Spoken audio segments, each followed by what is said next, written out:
Hello, Julia Grace here from Organised Chaos with my wonderful friends Monica and Christine.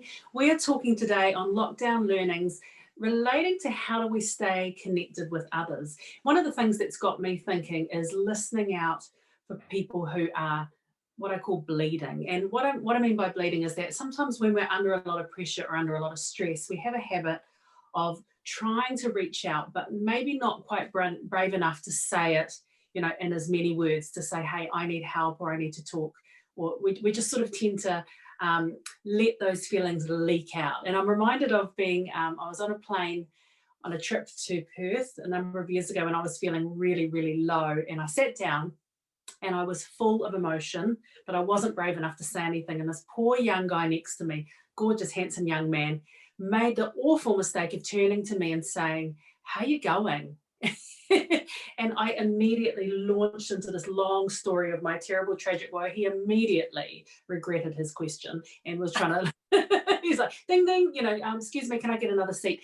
But it's amazing how often those feelings come out. So what I'm trying to do to stay connected is listen out for the people who are trying to reach out to me and be there for them as well. You know, last year in lockdown, I had a friend reaching out to me and I was like, wow, you need me to be there for you and you need me to step into that space. And it was an honor to be able to be there for her in that time. So staying connected can be challenging, but it can be really beautiful too. So Christine, how do you stay connected or stay in tune during this time of lockdown? Well, first, can I say to you, congratulations for actually answering the question, how are you, with a real response, despite whether that poor boy was ready for it or not, because the three of us often talk about how you say, how are you? Good. Yeah, I'm good. I'm good when you're not. So congratulations on that. The thing that's really occurred to me during this time is I've got a very sick sister. We only live 2 kilometres apart and most days I drop off food to her late in the afternoon, but I don't see her. And, you know, and I'm really missing that because I know I won't have her in my life for a whole lot longer.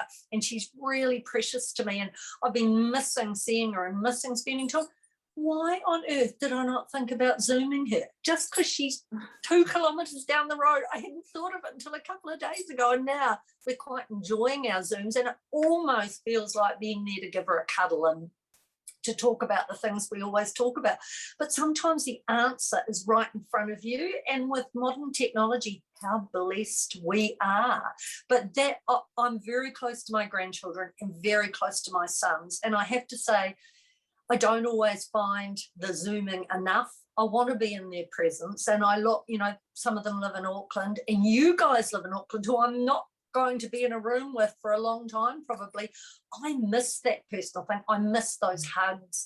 I miss the spontaneity of just being in a room. So I guess we just have to take advantage of what we've got to fill in that gap, but it isn't easy. Just thinking about that from what Christine's saying, because I like to have a good moan about Zoom because I like to have a good complain.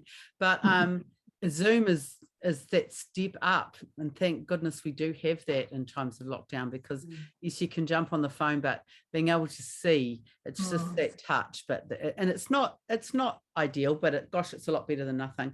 So I've got a 111 system that I use in and out of lockdown, and I try really hard. I fail a lot, but do one good thing for yourself, because you've got to be connected with yourself before you can authentically connect with a lot of other people. And that was something that took me a long, long, long time to learn, that it's really important to put that time apart during the day for yourself. And sometimes it feels like it's impossible. Can I not have a minute to myself? You know, but actually you don't ask the rest of the world that, you give it to yourself, really. And there are ways around it. Shut the door, lock the door. It doesn't matter. Just go and sit. We went on a holiday once and there was 14 children on this holiday staying down at Curio Bay, right on the beach, kids everywhere. And I was looking for my friend Anne-Marie and I thought, she's disappeared. I found her sitting in a car reading a book. And I said, what are you doing? She said, I just needed some time out. I thought that was so cool.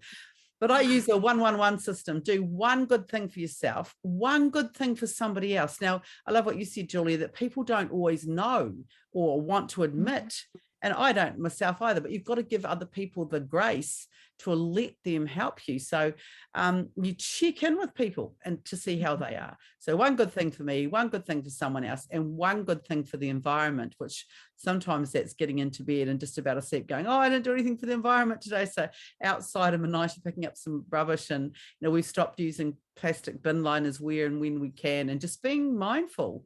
So again, it's that mindset reset.